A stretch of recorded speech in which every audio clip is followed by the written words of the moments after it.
Hello and welcome to another episode of Words with Myself. Life is so much more than just words. And that sounds like a simple and obvious statement. But when we think about it, every time we think something, we think about life, we think through an experience, we think a feeling, we are thinking through the lens and medium of language. We are thinking our thoughts through the lens of words. So we are describing to ourselves what our experiences are, what our feelings are, what our wants and desires are. That all goes through the context and filtered through language. And language is by no means a perfect medium. It is impossible to accurately capture pretty much anything within the context of words. You can do a good job of boiling it down, reducing it into something that can be interpreted and understood by somebody, but no matter how verbose you are never going to be able to describe to somebody the scenery as well as they will be able to see it for themselves. You could write thousands and thousands of words describing a single still photo, but it won't capture all of the information that somebody could see for themselves. We applaud and praise and mark good writing on how close it gets to delivering a accurate representation of what it's describing. But even the very best writers would still never manage to capture real-time, real-life experience. The same way a photographer, no matter how good the camera is, no matter how good the photographer is, can't take a picture as good as your eyes can see. And even someone who may have really bad eyesight versus the best camera in the world, for instance, it still won't capture light and the colours the way that eyes will. We don't have a reliable way of capturing like-for-like experience. Now, the fact that words are inaccurate and imperfect, communicating ideas and experiences, you must understand then that all of your thinking, even your very best thinking, your best thoughts, every time that you intellectualize a feeling, for instance, it's not capturing the feeling. Thinking the feeling is not feeling the feeling. It's thinking about it. And when you're thinking about it, it's an abstraction away from the feeling. It's a thought. You have transmuted the feeling into a concept and then communicated that concept to yourself to explain, oh, this is how I'm feeling. You may have got some physical symptoms, for instance, hands tingling, heart racing, sweaty, and you might say, well, I'm anxious. And you've declared that. But what your body was actually trying to communicate was that you were excited and that you've misunderstood it. Or probably, more likely, that you're a mix, a blend of anxious and excited. And you're feeling it all at once. And you're not just anxious and you're not just excited. It's a whole bunch of stuff. But the words that you are using don't accurately capture what you're actually feeling. Or you don't know how to translate or identify how you're feeling. And yet many of us inherently trust what we say. We feel something and we say, well, this is how I'm feeling. And even though it's inaccurate and we could be wrong, and even if we're not wrong, it's not the whole truth, it's just a portion of truth. Yet we take it as the whole truth. And the reason this is so important is because many of us, in fact, most of us, tend to skip over feeling and experience and trade it in for thoughts, cognitive, intellectualized thoughts that come in the form of words, something that we can describe, something that we can explain. And there is so much more to experience, there is so much more to feeling than intellectualizing it or converting it into something that can be described. And over years and years of doing this is how we learn to experience.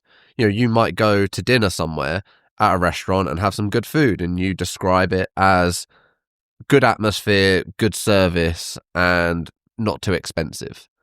And that is now the lens of which you describe the experience. It was relatively cheap, it had a good atmosphere, and it had good service. It doesn't mention anything about the food. It doesn't mention anything about the quality of the company of the people that you were with or the aromas that were present in the restaurant at the time. it's inaccurate.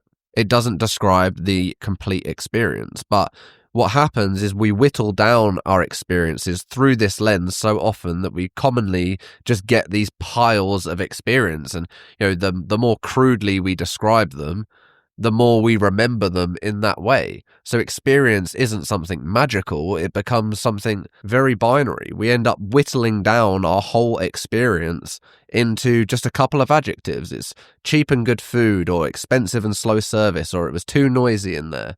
And we remove everything about the experience, and that's how we remember it. That's how it gets stored in our minds. It might not have even been noisy in the restaurant. You might have been irritable because something happened before you went there and you were already in a bad mood, and then the wait service annoyed you more, or the volume of the people in the restaurant annoyed you because you were already aggravated. But that's not captured in your description, so it's not captured in your memory.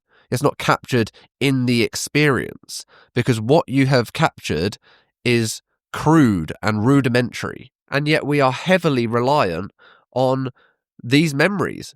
Because they're our own memories, we think, yeah, they're true. That's a source of truth because we had that experience and this is how we stored that information.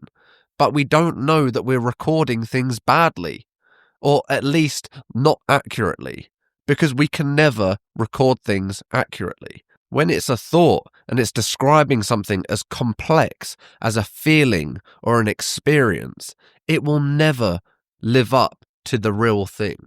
And yet we are so quick to verbalize experience and feelings to the point where we think that that is all there is. If we're feeling something, we think that that is the depth of it because we've been able to explain it and put a word on it and say, I'm anxious, I'm unhappy, I'm sad. We think that that is enough. We've accurately relayed what we think we are feeling, but it's not enough. The words are not enough. And especially things like feelings, they need to be felt. They need to be expressed more so than they need to be spoken or understood. To understand is exactly the same thing. It means to put it into words and be able to describe it. Feelings don't require being understood. They require being felt. That's what a feeling requires. You must feel the feeling. To understand the feeling, like in some cases, it's great to understand a feeling. It's great to understand why you're feeling something or what's causing it. I am all for doing the shadow work, but the time is not as soon as you've started feeling it. Feeling it and then jumping instantly to, what is this? Why am I feeling like this? What can I do to not feel like this? Trying to overcome the emotion by rationalizing it, by putting it into words. We feel comfort when we can explain what we're feeling. We don't like to feel mystery. If we feel a certain type of way and it's uncomfortable, we like to be able to identify what is causing that feeling. We're sort of emotional hypochondriacs. We get that feeling that if we don't immediately identify what it is that's causing this, then it could be something terrible. Your heart might be racing and you might think, oh, if I don't label this as anxiety or that I'm anxious, I could be much worse. I could be having a heart attack or something like that. It has to be identified for you to feel safe. And we feel safe labeling these things as negative, as bad, as anxiety, as depression, as sadness, as unhappiness. You might not think you are, but uncertainty is more painful than a bad label or something that we deem as negative. We are happier with something that's bad but known than something that is ambiguous. And that is why it takes great strength to sit with the feelings, to not intellectualize them, to not rationalize how you feel, but to feel what you feel, to sit with discomfort. That doesn't mean to ruminate or think about your discomfort or explain your discomfort. It means feel it. Feel the discomfort. Feel the pain. Feel the sadness. Don't think about it. Feel it. And that is a very difficult thing to do. It is. It's extremely challenging. And when you are so well versed, so well practiced in jumping to conclusions or jumping to an explanation, it happens almost too quickly. As soon as you get a feeling, anything at all, you immediately identify it. You immediately label it. So before you can even take the time to experience or feel the feeling or experience the experience, it's already been converted into a description or into words or into a thought. And by then it's too late. The feeling has been eroded. The intensity has been lost or diminished. And it will still, the quicker you do it, the better that you get, the sooner you will be able to do it, the more you will be able to feel the feeling rather than convert it. But it will take time, it will take practice, it will take hard work to be able to truly feel things again. Because you are very well practiced in not feeling things. We all are. But you can't think away the feeling. You can't explain away the pain. It has to be felt. And, it's one of the key things in grief. We want to be able to explain it or to rationalize it, but there is no rationalization of it. It's too painful. You have to feel it. And that's why it's so uncomfortable for many people, because they are forced to feel things and then they don't want to. And it's horrible. It's obviously extremely uncomfortable and extremely painful. And a lot of people put a majority of their effort in life into protecting themselves from having to feel things. But there is a huge upside. Obviously, as much as you can feel the negative things, or you can block feeling the negative things, you end up blocking a lot of the positive things too. We become emotionally numb because we are spending so much time resisting feeling that we end up being too blunt. We block out everything, especially those who have experienced great pain. Any big feeling becomes dangerous. It becomes scary.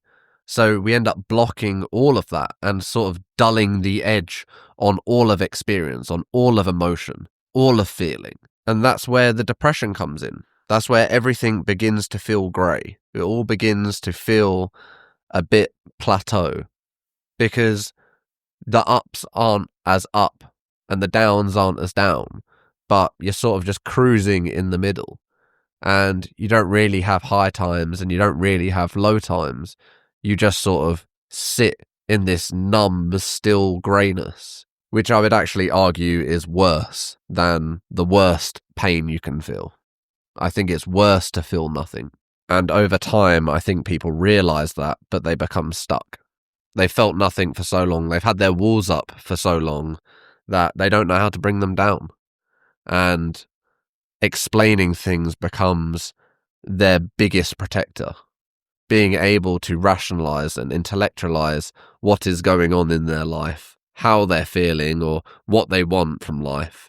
I think it all becomes detached. There's no emotion, there's no feeling behind it. It all becomes just words. And it's difficult. It's difficult to get back from that. But it's possible. It's definitely possible, but it takes an immense amount of effort, an immense amount of courage and strength. And we need to. We need this. We cannot keep going like this. I feel like the problem is spreading. I feel like apathy is spreading. And we are becoming less emotional and more intellectual, but to our detriment and to the detriment of all experience.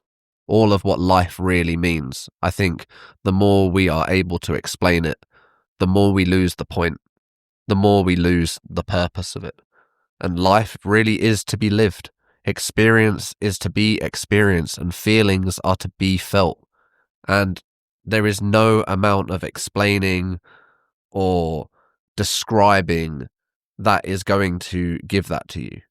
It doesn't matter how well you understand life, and trying to search for meaning or purpose becomes irrelevant without true experience, without true feeling. And this is why the meaning of life is so elusive, because if you are looking for it, then you haven't found it. You can't find it so long as you are looking, because the whole point is not to look. It's to experience. It's to be and live the life that you have, not to search for a life, not to search for a meaning. It is the meaning itself. Life is the meaning itself. And we make a lot of statements. We say a lot of things. We say we're sorry. We say we're grateful. We say, I love you. But these are just statements. They're just words. And this is why someone can say, I love you and not mean it. Can say, I'm sorry and not mean it. To say they're thankful and not mean it. They are just words and they don't hold weight. You need to feel the love. You need to feel the gratitude. If you are sorry, you feel the regret. It is a feeling, not a word.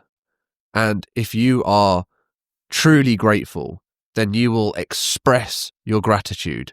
If you're grateful for the food on your plate, you will express it and feel it by enjoying every mouthful, by really savoring it and showing the universe how grateful you are. Enjoy it, love it, experience it fully.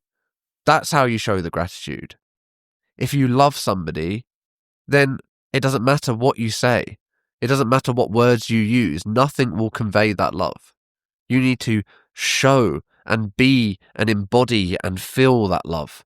These are adjectives. They are describing what is going on within. And we tend to describe without experiencing what we are actually describing. We say we're sorry, but we don't feel the sorry. We say we're grateful, but we don't feel the gratitude. You can say, I love myself, I love my life, I love the world, but that doesn't mean that you feel it. And it's the feeling that is important. The words are merely an abstraction. Thank you for listening.